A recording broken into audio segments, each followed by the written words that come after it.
Hello viewers, আসসালামু আলাইকুম। আশা করি সকলেই অনেক অনেক ভালো আছেন। নতুন আরও একটি ভিডিওতে আপনাদের সবাইকে স্বাগত জানাচ্ছি। আমরা যারা স্মার্টফোন বা অ্যান্ড্রয়েড ফোন ব্যবহার করি তাদের মধ্যে কিন্তু 90 বা 95% মানুষই আমরা ইমো অ্যাপসটি ব্যবহার করে থাকি। তো সেই ইমো অ্যাপসটি আমরা কিন্তু বিভিন্ন কাজে ব্যবহার করি, হয়তোবা সেটি গোপন চ্যাটিং অথবা ভিডিও কল, অডিও কল অথবা গুরুত্বপূর্ণ ডকুমেন্টসও কিন্তু সেখানে আদান প্রদান করে থাকি। তো একবার ভাবুন তো, আপনার সেই ইমো অ্যাপসটি যদি হ্যাক হয়ে যায় বা অন্য কোনো ডিভাইসে লগ ইন করে আপনার সকল যাবতীয় সেটিং যদি সে দেখে ফেলে, তাহলে আপনার কিন্তু নিরাপত্তা বিঘ্নিত হয় বা সিকিউরিটি বলে আর কিছু থাকে না, প্রাইভেসি বলে আর কিছু কিন্তু থাকে না।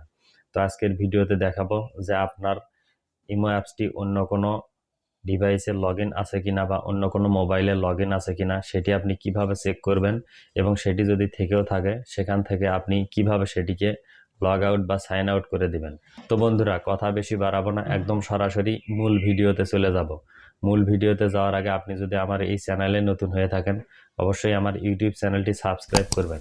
আর যদি আমার এই ভিডিওটি আপনি ফেসবুক থেকে দেখে থাকেন তাহলে অবশ্যই আমার আইডিটিকে ফলো দিয়ে রাখবেন। আমি নতুন নতুন ভিডিও প্রতিদিন আমার ইউটিউব চ্যানেল এবং ফেসবুকে আপলোড করে থাকি। তো বন্ধুরা, প্রথমে আপনি আপনার ইমো অ্যাকাউন্টটি লগ ইন করে নেবেন। লগ ইন করার পর উপরে বাম সাইডে দেখবেন আপনার প্রোফাইল পিকচার রয়েছে।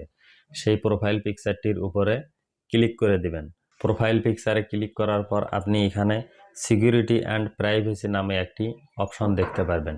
তো আপনি সেই সিকিউরিটি অ্যান্ড প্রাইভেসি যে অপশনটি রয়েছে সেই অপশনটিতে প্রথমে ক্লিক করবেন। সিকিউরিটি অ্যান্ড প্রাইভেসি অপশনে ক্লিক করার পর আপনি একটু নিচে স্ক্রল ডাউন করলে এখানে দেখবেন যে ম্যানেজ ডিভাইস নামে কিন্তু একটি অপশন রয়েছে। তো আপনি সেই ম্যানেজ ডিভাইস অপশনটিতে ক্লিক করে দিবেন। ম্যানেজ ডিভাইস অপশনে ক্লিক করার পর আপনি এখানে দেখতে পারবেন যে কোন কোন ডিভাইসে বা ফোনে আপনার এই ইমো অ্যাকাউন্টটি লগ ইন করা রয়েছে। কারণ একটি ইমো অ্যাকাউন্ট কিন্তু মাল্টি ডিভাইসে এখন লগ ইন করা যায়। তো আমার ইমো অ্যাকাউন্টটি দেখুন দুইটি ডিভাইসে কিন্তু লগ ইন রয়েছে। আমি যে ফোন থেকে স্ক্রিন রেকর্ড করে আপনাদেরকে দেখাচ্ছি সেই ফোন, এবং নিচে দেখুন আরও একটি ফোনে কিন্তু আমার এই ইমো অ্যাকাউন্টটি লগ ইন রয়েছে। তো আপনার ফোনটি বাদ দিয়ে আপনি দেখবেন যে আর কোন ফোনে আপনার সেই ইমো অ্যাকাউন্টটি লগ ইন রয়েছে। তো সেখান থেকে সেটিকে রিমুভ করে দেওয়ার জন্য এখানে দেখুন একটি ডিলেট আইকন রয়েছে। তো আপনি সেই ডিলেট আইকনটির উপরে ক্লিক করবেন। ডিলেট আইকনটির উপরে ক্লিক করার পর এখানে একটি লেখা দেখাবে, দেখুন, are you sure you want to log out of this device. অর্থাৎ আপনাকে শিওর হতে বলছে যে আপনি ওই ডিভাইস থেকে আপনার ইমো অ্যাকাউন্টটি লগ ইন করবেন কিনা। তো আপনি এখান থেকে ডিলেট অ্যাকাউন্ট এটিতে ক্লিক করে দিবেন। ডিলেট অ্যাকাউন্টে ক্লিক করে দেওয়ার পর দেখুন এখান থেকে আমার ওই ফোনটি কিন্তু আর দেখাচ্ছে না, অর্থাৎ ওই ডিভাইস থেকে কিন্তু আমার ইমো অ্যাকাউন্টটি লগ আউট হয়ে গেল।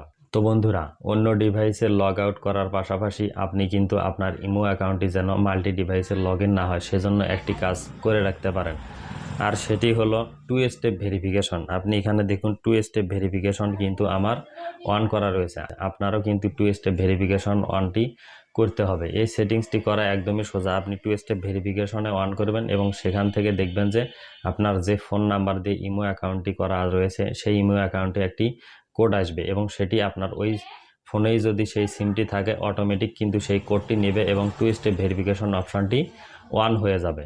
তো বন্ধুরা, এভাবে কিন্তু আপনি আপনার ইমো অ্যাকাউন্টটিকে 100% সুরক্ষিত করতে পারবেন। তো বন্ধুরা, এই ছিল আজকের ছোট্ট এই ভিডিওটি দেখে যদি আপনার একটুও ভালো লেগে থাকে বা মনে করেন আপনার একটুও উপকারে এসেছে, তাহলে কিন্তু অবশ্যই একটি লাইক দিবেন এবং ভিডিওটি অবশ্যই সবার মাঝে শেয়ার করে দিবেন। তো বন্ধুরা, সবাই ভালো থাকবেন, সুস্থ থাকবেন, দেখা হবে পরবর্তী ভিডিওতে। আল্লাহ হাফেজ।